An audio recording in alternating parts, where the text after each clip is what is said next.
ಯಾರೂ ಹೇಳಲಿಲ್ಲ 10 ಮಿನಿಸ್ಟರ್ ಇರ್ತಾವಂತೆ. ಯಾರೂ ಹೇಳಲಿಲ್ಲ. ಯಾರಿಗೆ ನಾವು ಟಿಕೆಟ್ ಕೊಟ್ಟಿದ್ದೀವಿ, ಯಾರಿಗೆ ಹೈಕಮಾಂಡ್ ಟಿಕೆಟ್ ಕೊಟ್ಟಿದ್ದಾರೋ ಅವ್ರು ನಿಂತಿದ್ದಾವೆ. ತಾವು ಬಿ ಜೆ ಪಿ ಅವರು 10 ಸಿಟ್ಟಿಂಗ್ ಎಂ ಪಿಸ್ಗೆ ಟಿಕೆಟ್ ಕೊಡಲಿಲ್ಲ. ಭಯ ಆಗಿ ಇವರು ಮೋದಿ ಸರ್ಕಾರಕ್ಕೆ ಭಯ ಆಗಿದೆ. ಇವ್ರಿಗೆ ಏನು ಕೆಲಸ ಮಾಡಲಿಲ್ಲ, ಏನು ಡೆವಲಪ್ಮೆಂಟ್ ಮಾಡಲಿಲ್ಲ, ತಮ್ಮ ಕ್ಷೇತ್ರದಲ್ಲಿ ಏನು ಮಾಡಲಿಲ್ಲ. ಆ ಥರ ಸಲ ಅವರು ಚೇಂಜ್ ಮಾಡಿದರು. ದೊಡ್ಡ ದೊಡ್ಡ ಲೀಡರ್ಸ್ಗೆ ಅಧ್ಯಕ್ಷರಿದ್ದರು ನಳಿನ್ ಕುಮಾರ್ ಕಟೀಲ್ ಅವ್ರಿಗೆ ಟಿಕೆಟ್ ಕೊಡಲಿಲ್ಲ. ಹೆಗಡೆಗೆ ಅವ್ರಿಗೆ ಟಿಕೆಟ್ ಕೊಡಲಿಲ್ಲ. ಸರ್ ಅವ್ರು ಚೇಂಜ್ ಮಾಡ್ಕೊಂಡು ಹೋಗ್ತಾರೆ ಸರ್. ಫ್ಯಾಮಿಲಿ ಪಾಲಿಟಿಕ್ಸ್ ಮಾಡಲ್ಲ. ಅವ್ರು ಹೇಳ್ತಾರೆ ನಾವು ಗೆದ್ದವರನ್ನು ಕೂಡ ಸೈಡಲ್ಲಿ ಇಟ್ಟಿದ್ದೀವಿ. ಅಲ್ಲಿ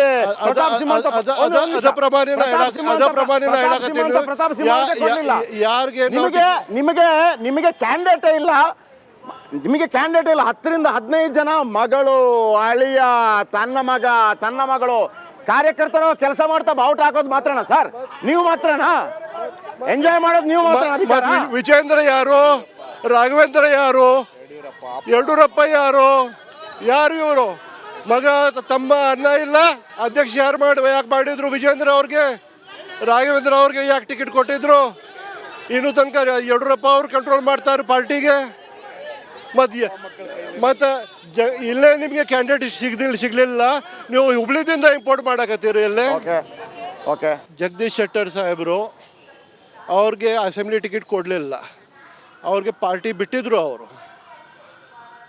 ನಾವು ಟಿಕೆಟ್ ಕೊಟ್ಟಿದ್ರು, ಅವ್ರಿಗೆ ಸೋತರು. ಅಲ್ಲೇ ನಾವು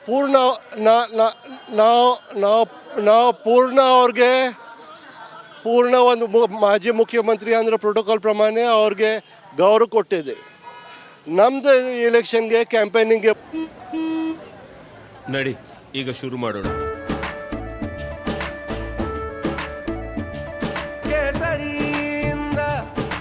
ಮನೋಲ್ಲಾಸ ಮನಸ್ಸು ಮತ್ತೇರಿ ಕುಣಿದಾಡಿದೆ ನೋಡು, ಮನಸ್ಸು ಮತ್ತೇರಿ ಕುಣಿದಾಡಿದೆ ನೋಡು. ಕ್ಷಣ ಕ್ಷಣವೂ ಆಚರಿಸಿ ಕೇಸರಿ ಹಬ್ಬ. ವಿಮಲ್ ಬಾಯಲ್ಲಿ ಹೇಳಿ ಕೇಸರಿ. ಅವರು ಕೊಟ್ಟಿದ್ದೀವಿ. ನಮ್ದು ಎಲೆಕ್ಷನ್ಗೆ ಕ್ಯಾಂಪೇನಿಂಗ್ಗೆ ಬಂತು. ಅವ್ರು ಮೋದಿಗೆ ಬೈದು ಹೋದ್ರೆ ಇಲ್ಲ. ನಮ್ದು ಮಹಾನ್ ಭವನದಲ್ಲೇ ನಮ್ಮ ಕ್ಯಾನ್ವಾಸಿಂಗ್ಗೆ ಬಂದ ಅವಳಿಗೆ ಮೋದಿಗೆ BJPಗೆ ಬೈದು ಆದರು. ಮತ್ತು ಅವ್ರಿಗೆ ನೀವು ಟಿಕೆಟ್ ಕೊಡ್ತೀರಿ. ಮತ್ತು ನಮ್ದು ಒಂದು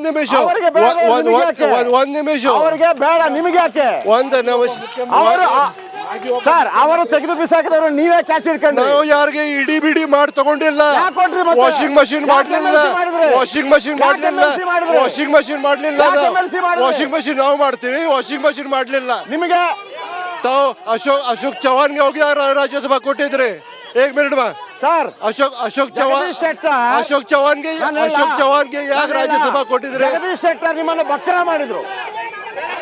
ಜಗದೀಶ್ ಶೆಟ್ಟರ್ ನಿಮ್ಮನ್ನು ಬಕ್ರ ಮಾಡಿದ್ರು, ನೀವು ಬಕ್ರ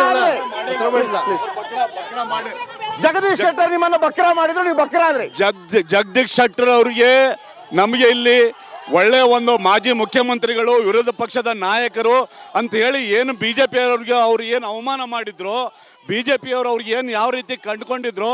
ಹುಬ್ಳಿ ಧಾರವಾಡಲ್ಲಿ ಒಬ್ಬ ದೊಡ್ಡ ನಾಯಕ ಅಂತ ಹೇಳಿ BJP ಅವರು ಒಂದು ಬೇಕಾದಾಗ ಎಲ್ಲ ಅವ್ರಿಗೆ ಉಪಯೋಗಿಸ್ಕೊಂಡು ಆ ನಂತರ ಅವರಿಗೆ ಕಸ ಮಾಡಿದಂಗೆ ಮಾಡಿದ ಮೇಲೆ ನಾವೊಬ್ಬರು ಹಿರಿಯ ವ್ಯಕ್ತಿ ಅಂತೇಳಿ ನಮ್ಮ ಕಾಂಗ್ರೆಸ್ದವರು ಅವ್ರಿಗೆ ತೊಗೊಂಡ ನಂತರ ಒಂದು MLA ಎಲೆಕ್ಷನ್ಗೆ ನಿಂದಿರಿಸ್ಕೊಂಡ್ರು.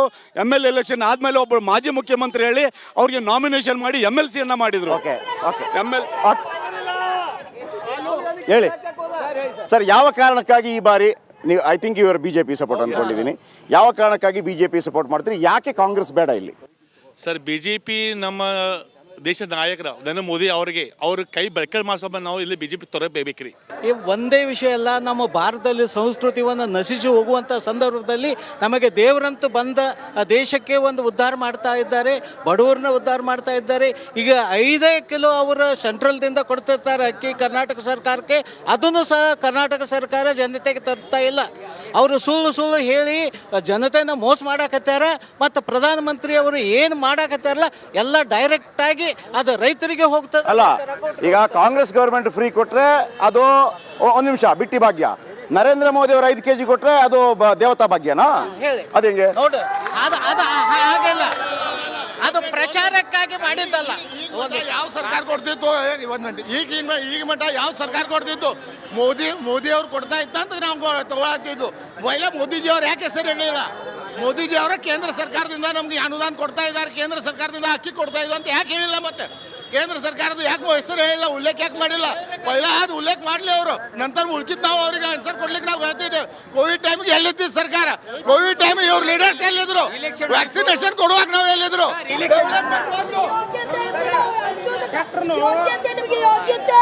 ನಿಮ್ಗೆ ಹಂಚಾಕ ಯೋಗ್ಯತೆ ಇರ್ಲಿಲ್ಲ, ಸ್ವಂತ ಹಂಚಿದ್ದೀವಿ, ನಿಮಗೆ ಯೋಗ್ಯತೆ ಇಲ್ಲ. ಯೋಗ್ಯತೆ ಈಗ ಹಲೋ ಈಗ ಬಿಜೆಪಿ ಅವ್ರು ಎದಕ್ಕೆ ತಂದಾರಂದ್ರೆ ಜಗದೀಶ್ ಶೆಟ್ಟರ್ನ ಬಲಿಕ ಬಕ್ರ ಅವ್ರನ್ನ ಆರಿಸಿ ತರಬೇಕು, ರಾಷ್ಟ್ರ ನಾಯಕ ಮಾಡೋದಕ್ಕೆ ತಂದಿಲ್ಲ. ಅವ್ರನ್ನ ತಂದು ಬಲಿಕ ಬಕ್ರ ಮಾಡಿ ಮನೆಗೆ ಕಳಿಸ್ಬೇಕಂತ ತಂದಾರ. ಅದ್ರ ಹೊರತಾಗಿ ಅವ್ರನ್ನ ಕಳಿಸಿ ತಂದು ಆರಿಸಿ ತರಬೇಕಂತ ತಂದಿಲ್ಲ ಸರ್. ಅಂದ್ರೆ ಬಲಿಕ ಬಕರ್ ಅಂತಂದ್ರೆ ಈ ಮೃಣಾಲ್ ಹೆಬ್ಬಾಳ್ಕರ್ ಮತ್ತು ಕಾಂಗ್ರೆಸ್ ನಡುವೆ ಬಿಜೆಪಿ ನಡುವೆ ಅಡ್ಜಸ್ಟ್ಮೆಂಟ್ ಆಗಿದೆ ಆಗಿದ್ರೆ ಇಲ್ಲ. ಈಗ ಬಲಿಕ ಬಕರ್ ಅಂತಂದ್ರೇನು? ಬಲಿಕಾ ಬಕರ್ ಅಂದ್ರೇನು? ಮರ್ನಾಳ್ ಹೆಬ್ಬಾಳ್ಕರ್ 2 ಲಕ್ಷ ಲೀಡ್ದಾಗ ಆರಿಸಿ ಬರ್ತಾರ. ಮಾಂತೇಶ್ ಕೌಟಿಮಟ್ಟಿ ಹಂಗೆ ಮಾಡಿ ಬಿಜೆಪಿ ಹಂಗೆ ಮಾಡ್ತಾರೆ ಸರ್. ಬಕ್ರ MLC ಅಲ್ಲೇ ಹಿಂದಿನ ಚುನಾವಣೆಯಲ್ಲಿ ಮಾಂತೇಶ್ ಕೌಟಿಮಟ್ರು ಬಿಜೆಪಿಯಿಂದ ಕೊಟ್ಟಿದ್ರು MLC ಅಲ್ಲಿ. ಆಗ ಬಲಿಕಾ ಬಕ್ರ ಬಿಜೆಪಿ ಅವರು ಮಾಡಿ ಪಕ್ಷದ ಅಭ್ಯರ್ಥಿನ ಗೆಲ್ಸಿದ್ರು. ಆಗ ನಾವೇನು ಇದನ್ನ ಮಾಡಿಲ್ಲ, ನಮ್ಮ ಕಾಂಗ್ರೆಸ್ ಅಭ್ಯರ್ಥಿ ಚಂದ್ರರಾಜ್ ಹಟ್ಟಿಹೊಳಿ ಅವ್ರು ಗೆಲ್ಸಿದ್ದೇವೆ. ಅದಕ್ಕಾಗಿ ನಮ್ಮ ಮಾಜಿ ಮುಖ್ಯಮಂತ್ರಿಗಳಾದಂಥ ಜಗದೀಶ್ ಶೆಟ್ಟರ್ ಅವರು ಉಸ್ತುವಾರಿ ಸಚಿವ ಇದ್ದಾಗ ನಮ್ಮ ಬೆಳಗಾವಿ ಏನು ಅಭಿವೃದ್ಧಿ ಮಾಡಲಿಲ್ಲ. ಯಾವ ಮಹದಾಯಿಗೆ ಇದ್ರ ಬಗ್ಗೆ 2014ರಲ್ಲಿ ಮಾನ್ಯ ಮೋದಿಯವರು ಅವ್ರು ಪ್ರಧಾನಮಂತ್ರಿ ಆಗೋಕ್ಕಿಂತ ಮೊದಲ ಭ್ರಷ್ಟಾಚಾರ ಮುಕ್ತ ಮಾಡ್ತೇನೆ ನಾವು ಬಂದ್ರೆ ಅಂತ ಹೇಳಿದರು.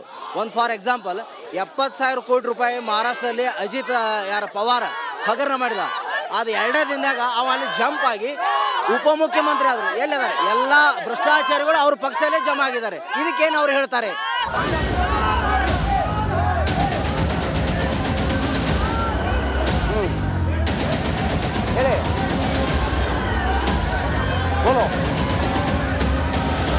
ಮೋದಿಜಿ ಅವ್ರು ಬಂದ ಮೇಲೆ 33% ಮಹಿಳಾ ರಿಸರ್ವೇಷನ್ ಕೊಟ್ಟಿದ್ದಾರೆ. ಹೆಣ್ಮಕ್ಳಿಗೆ ಟಾಯ್ಲೆಟ್ ಹೋಗಾಕ ಸ್ಕೂಲಿಗೆ ಹುಡುಗರು ಹೋಗ್ತಿರ್ಲಿಲ್ಲ, ಹೆಣ್ಣು ಹುಡುಗಿಯರು ಹೋಗಿ ನಾಸ್ತಿದ್ರು. ಅಂಥದ್ರಾಗ ಆಲ್ ಓವರ್ ಇಂಡಿಯಾ ತುಂಬ ಟಾಯ್ಲೆಟ್ಸ್ ಮಾಡಿದ್ದಾರೆ. ಮತ್ತು ನೀರಿಗಾಗಿ ಪಾಪ ಹೆಣ್ಮಕ್ಳು ಎಷ್ಟು ಕಷ್ಟಪಡ್ತಿದ್ರು, ಅದು ಇದು ಮಾಡಿದ್ದಾರೆ. ಉಜ್ವಲ ಯೋಜನೆ ಮಾಡಿದ್ದಾರೆ. ಅದಕ್ಕೆ ನಾವು ಎಲ್ಲರೂ ಹೆಣ್ಮಕ್ಳ ಮೋದಿಜಿ ಅವ್ರಿಗೆ ಒಂದು ತಂದೆ ಸಮಾನ ನೋಡ್ತೀವಿ. ಅದಕ್ಕೆ ಅವ್ರು ಬರಲೇಬೇಕು. ಕಳೆದ 20 ವರ್ಷಗಳಿಂದ ನಿರಂತರವಾಗಿ ಗೆಲ್ತಾ ಇದ್ದೀರಿ ಸರ್. ಬೆಳಗಾವಿಗೆ ಬಿಜೆಪಿಯ ಕೊಡುಗೆ ಏನು ಸರ್ ಹೇಳಿ? ಒಂದು 4 ಅತ್ಯದ್ಭುತವಾದ ಕೊಡುಗೆ ಹೇಳಿ ನನಗೆ. ಈ 5 ಅವಧಿಯಲ್ಲಿ ಈ ಜಿಲ್ಲೆಗೆ ಅತ್ಯಂತ ಅದ್ಭುತವಾದ ಕೊಡುಗೆಗಳನ್ನು ನಾವು ಕೊಟ್ಟಿದ್ದೀವಿ. ಒಂದು, ಬೆಳಗಾವಿ ವಿಮಾನ ನಿಲ್ದಾಣಕ್ಕೆ ನಾವು ಹೊಸ ಟರ್ಮಿನಲ್ನ ಕೊಡ್ತಾ ಇದ್ದೀವಿ ಮತ್ತು ಆ ರನ್ವೇಯನ್ನು ಎಕ್ಸ್ಪಾನ್ಷನ್ ಮಾಡ್ತಾ ಇದ್ದೀವಿ. ಸುಮಾರು 357 ಕೋಟಿ ರೂಪಾಯಿ ಯೋಜನೆಯನ್ನು ನಾವು ಬೆಳಗಾವಿಗೆ ತಂದಿದ್ದೀವಿ ವಿಮಾನ ನಿಲ್ದಾಣದಲ್ಲಿ. ಮತ್ತು ದೇಶದ 8 ನಗರಗಳಿಗೆ ಬೆಳಗಾವಿಯಿಂದ ವಿಮಾನ ಸಂಪರ್ಕವನ್ನು ನಾವು ಮಾಡಿದ್ದೀವಿ.